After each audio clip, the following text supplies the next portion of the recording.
Hello everyone, I am Gagan Saini, a final year MBBS student. Notes के लिए link description में, ठीक है। तो आज का हमारा टॉपिक है डायरेक्टली एक्टिंग और इनडायरेक्टली एक्टिंग सिंपैथोमाइमेटिक्स, मतलब कि जो सिंपैथेटिक सिस्टम जैसा वर्क करें, ठीक है।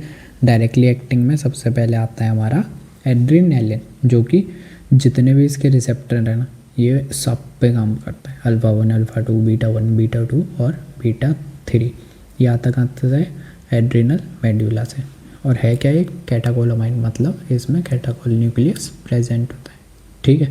अब है इसके फार्माकोलॉजिकल एक्शन। इसमें क्या है? हार्ट पे ये हार्ट रेट बढ़ाएगा, डिपोलराइजेशन बढ़ा देगा ऐसा नोड का, मतलब कि क्रोनोट्रोपिक, ड्रोमोट्रोपिक और आइनोट्रोपिक तीनों इफेक्ट ये शो करते हैं, ठीक है। और कार्डियक आउटपुट भी बढ़ा देता है, ऑटोमेटिसिटी भी बढ़ा देता है, मतलब कि वही इमरजेंसी कंडीशन में हमें ज़्यादा हार्ट रेट चाहिए तो ये सब बढ़ा देगा। दूसरा है हमारा ब्लड वेसल एंड बीपी। इस पे क्या है? ये बाईफेजिक इफेक्ट शो करता है। कैसे?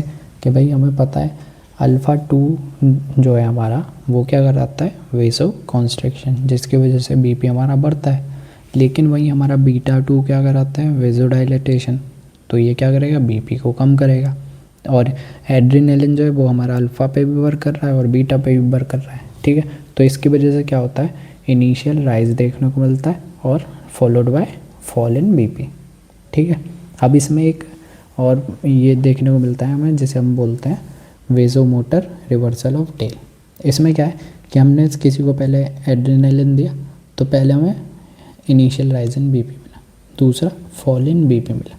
लेकिन अगर हमने किसी को अल्फ़ा ब्लॉकर दिए तो वो क्या करेगा? वो वेजो कॉन्स्ट्रिक्शन को रोक देगा, वेजो कॉन्स्ट्रिक्शन उसमें होगा ही नहीं, ठीक है ना। जिसकी वजह से अब उसमें से देखने को क्या मिलेगा हमें? फॉल इन बीपी, ठीक है।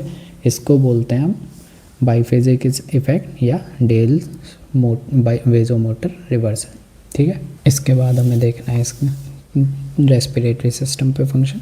रेस्पिरेटरी पे ये क्या करेगा? ब्रोंकोडाइलेटेशन, ठीक है ना, क्योंकि ज़्यादा एयर चाहिए, ऑक्सीजन चाहिए अगर कोई इमरजेंसी में, ठीक है। इनिबिट करा देगा रिलीज ऑफ इन्फ्लामेटरी मीडिएटर्स को, ठीक है। फिर है जीआईटी पे, ये रिलैक्स कर देगा सारी स्मूथ मसल्स को, टोन जो है वो कम कर देगा और पेरिस्टाल्टिक मूवमेंट भी कम कर देगा, ठीक है। ब्लैडर पे रिलैक्स कर देगा मसल को और स्फिंक्टर को कॉन्ट्रैक्ट कर देगा, जिसकी वजह से यूरिनेशन नहीं होगा, ठीक है। जो हमारा एड्रेनालिन है वो क्रॉस नहीं करता ब्लड ब्रेन बैरियर को, जिसकी वजह से जो सीएनएस इफेक्ट है ना वो बहुत कम देखने को मिलता है, ठीक है। अब है आई पे क्या करता है? अगर हम इसको टॉपिकली दें तो इसकी जो है पुअर पेनिट्रेशन होती है थ्रू कॉर्निया, ठीक है ना। तो इसलिए ये एडमिनिस्ट्रेट किया जाता है एज अ प्रोड्रग डिपिवेफ्रिन, जो कि हमने पढ़ा भी था ग्लाउकोमा में। वो क्या करता है? वो कॉर्निया को क्रॉस करने के बाद एड्रेनालिन में कन्वर्ट होता है और एक्वस ह्यूमर का फॉर्मेशन कम करा देता है, जिसकी वजह से हम ट्रीट कर सकते हैं ग्लाउकोमा, ठीक है। फिर है इसका मेटाबॉलिक इफेक्ट, वो वहाँ क्या है? ये ग्लाइकोजिनोलाइसिस बढ़ा देगा, इंसुलिन सिक्रेशन कम कर देगा, ठीक है। और एडवर्स इफेक्ट में टैकीकार्डिया, पैल्पिटेशन, रेस्टलेसनेस वगैरह। सीरियस साइड इफेक्ट क्या है? कार्डियक एरिथमियाज या सेरिब्रल हेमरेज, ठीक है। अगर किसी ने हाई कंसंट्रेशन में ले लिया तो वो कर देगा पल्मोनरी एडिमा, ओके। फिर ये कॉन्ट्राइंडिकेटेड है कुछ कार्डियोवास्कुलर डिसीज़ में, जिसका नाम है हाइपरटेंशन। हाइपरटेंशन क्यों? अल्फ़ा 2 पे काम करता है, वेजो कॉन्स्ट्रिक्शन करा दिया और बीपी बढ़ जाएगा, तो हाइपरटेंशन में देंगे ही नहीं। कार्डियक एरिथमियाज, किसी को पहले से ही दिक्कत है और हमने उसकी और कॉन्ट्रैक्टिलिटी बढ़ा दी तो और एरिथमिया हो जाएगा उसको, ठीक है। हाइपरटेंसिव क्राइसिस में भी नहीं देखते। फिर है एनाफाइलेक्टिक शॉक, उसमें भी हम इसे देते हैं इंट्रामस्कुलर, और कार्डियक अरेस्ट में देते हैं इंट्रावेनसली, क्योंकि ये ओरल रूट से जल्दी मेटाबोलाइज हो जाता है। अब देखते हैं हम इसमें ऐसे क्यों दे रहे हैं, ठीक है। इसमें है कि जो हमारा ये एड्रेनालिन है ना, वो यूज़ होता है एनाफाइलेक्टिक शॉक में, जिसमें हम कैसे दें? इंट्रामस्कुलरली, ठीक है। ये क्या करता है? जो एलर्जिक रिएक्शन हो रही है उसको ये जल्दी से रिवर्स कर देता है। क्यों? क्योंकि ये इन्फ्लामेटरी रिएक्शन जो हो रही है ना उसको रोक देता है, ठीक है। और हार्ट रेट को बढ़ाता है, बीपी को बढ़ाता है और पेरिफेरल रेजिस्टेंस कम कर देता है, बढ़ा देता है, सॉरी, ठीक है। फिर अब ब्रोंकियल अस्थमा, ब्रोंकियल अस्थमा में क्यों? क्योंकि ब्रोंकोडायलेटर है, ठीक है। कार्डियक अरेस्ट में दे सकते हैं, किसी की हार्ट पंप ही नहीं कर रहा तो उसमें हार्ट रेट बढ़ा देगा, ठीक है। फिर है ड्यूरेशन ऑफ लोकल एनेस्थीसिया, ये बढ़ा देता है। अगर लिग्नोकेन ले रहा है कोई जो कि एक लोकल एनेस्थीसिया है, उसके साथ हमने एड्रेनालिन दे दिया तो उसमें क्या होता है, वेसोकंस्ट्रिक्टर इफेक्ट हुआ, जिसकी वजह से जो लिग्नोकेन का एब्जॉर्प्शन होना है वो डिले हो जाएगा, जिसकी वजह से उसका ड्यूरेशन ऑफ एक्शन बढ़ जाएगा, ठीक है। फिर है एपिस्टैक्सिस, मतलब कि नोज ब्लीडिंग हो रही है या अदर कहीं कैपिलरी की ऊजिंग हो रही है तो उसको भी ये रोक देता है। क्यों? वेसोकंस्ट्रिक्टर इफेक्ट, जल्दी जल्दी वहाँ से ब्लड पास हो जाएगा, वहाँ ब्लड कम मिलेगा तो वहाँ से ऊजिंग कम होगी, ठीक है। ये हो गया हमारा एड्रेनालिन। अब इसके बाद पढ़ना है हमें नॉर एड्रेनालिन, जो कि क्या है, डायरेक्टली एक्टिंग। एड्रेनालिन भी डायरेक्टली एक्टिंग, नॉर एड्रेनालिन भी डायरेक्टली एक्टिंग। ये किस किस पे वर्क करता है? अल्फा 1, अल्फा 2, बीटा 1 एगोनिस्ट, ठीक है। तो ये किस पे वर्क नहीं कर रहा? बीटा 2 पे, 3 पे, है ना, जिसकी वजह से इसका नेग्लिजिबल एक्शन है वहाँ। और ये जो है ना मेन एक्ट करता है CVS में, डायरेक्ट कार्डियक स्टिमुलेंट है, जिसकी वजह से कॉन्स्ट्रिक्शन होगा ब्लड वेसल्स में, BP बढ़ेगा, ठीक है। और है कि इसमें रिफ्लेक्स ब्रैडिकार्डिया देखने को मिलता है। क्यों? कि भाई वेजो कॉन्स्ट्रिक्शन हो रहा है कहीं, उसकी वजह से क्या होगा, जो हमारी बॉडी में बेरो रिसेप्टर है ना, वो पैरासिम्पैथेटिक सिस्टम को एक्टिवेट कर देंगे कि भाई इतना ब्लड प्रेशर बढ़ रहा है, कम करो, ठीक है। तो जिसकी वजह से हमें देखने को मिलेगा रिफ्लेक्स ब्रैडिकार्डिया, ठीक है। और इसको हम ओरली नहीं देते और ऐसे भी नहीं दे सकते सबक्यूटेनियस, इंट्रामस्कुलर, इंट्रावेनस। क्यों? क्योंकि नेक्रोसिस और स्लगिंग ऑफ टिश्यू वगैरह कराते थे। तो क्यों, कैसे देना है?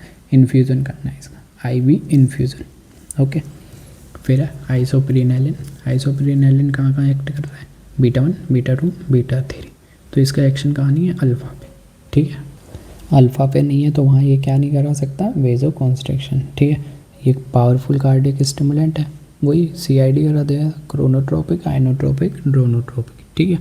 फिर इससे क्या होगा कि भाई जब ये वेजो कॉन्स्ट्रिक्शन नहीं करा सकता लेकिन बीटा 2 पे एक्ट करके वेजो डायलेटेशन करा देगा, जिसकी वजह से जो है BP कम होगा। पर उसमें क्या होता है, सिस्टोलिक BP जो है बहुत कम चेंज होता है, लेकिन डायस्टोलिक और मीन आर्टीरियल BP जो है वो कम हो जाता है, ठीक है ना।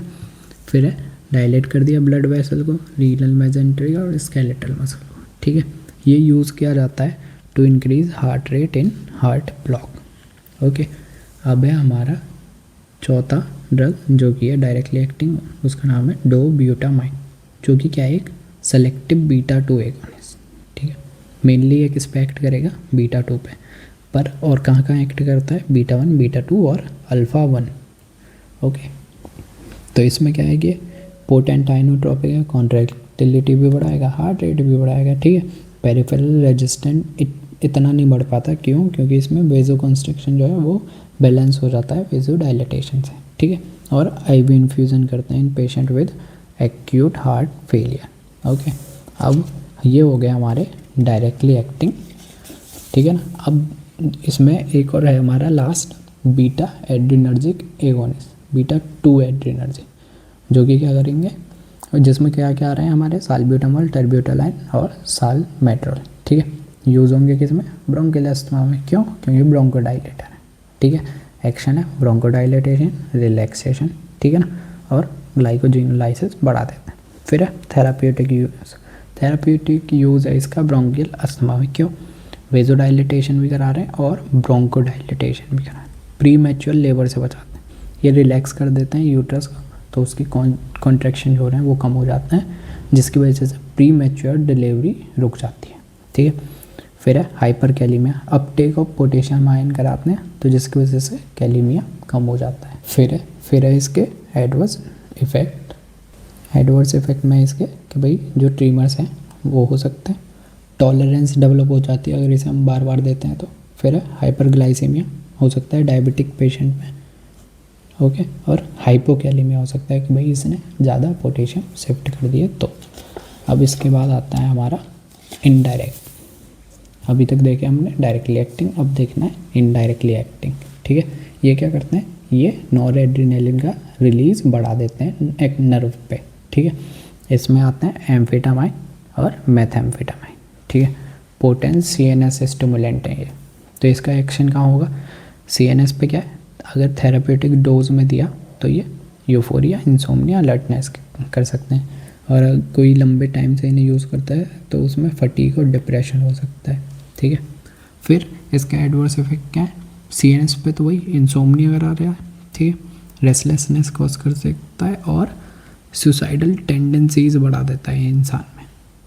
CBS पे क्या है, CBS पे पोटेंट CNS स्टिमुलेंट है, टैकीकार्डिया, पाल्पिटेशन, हाइपरटेंशन, कार्डियक अरिथमियास, तो ये सब कॉज कर सकता है। अब इसके यूजेस क्या है इनडायरेक्ट के, इसका यूज़ है नार्कोलेप्सी। इसमें क्या होता है, ये स्लीप डिसऑर्डर है जिसमें कि बार बार की अनकंट्रोलेबल जो है एपिसोड आते हैं इंसान को कि भाई सो जा, उसकी डिज़ायर करती है कि भाई सो जा, ठीक है ना।